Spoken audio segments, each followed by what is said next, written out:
मूलभूत गुणों पर केंद्रित है। सत्वगुण शुद्धता, ज्ञान, शांति और आनंद की विशेषता है। सत्वगुण से प्रभावित व्यक्ति सामान्यतः शांत, बुद्धिमान और संतुष्ट होते हैं। रजोगुण गतिविधि, उत्साह, लालच और मोह की विशेषता है। रजोगुण से प्रभावित व्यक्ति इच्छाओं, महत्वाकांक्षा और निरंतर सुख की खोज से प्रेरित होते हैं। तमोगुण अज्ञान, आलस्य, मोह और निद्रा की विशेषता है। तमोगुण से प्रभावित व्यक्ति सुस्त, भ्रमित होते हैं और अक्सर नकारात्मक आदतों में लिप्त रहते हैं।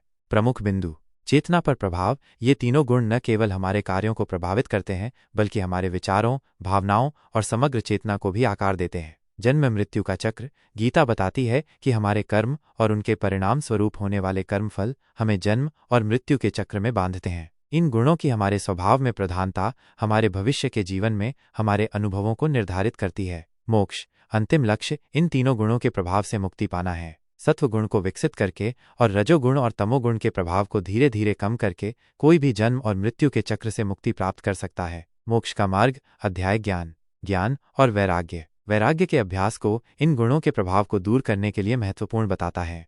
सारांश में 14वां अध्याय मानव स्थिति की गहन समझ प्रदान करता है। यह बताता है कि कैसे हमारे विचार, भावनाएं और कार्य इन सूक्ष्म ऊर्जाओं से प्रभावित होते हैं और हम कैसे उच्च चेतना और मुक्ति की स्थिति प्राप्त करने के लिए उनकी सीमाओं को पार करने का प्रयास कर सकते हैं।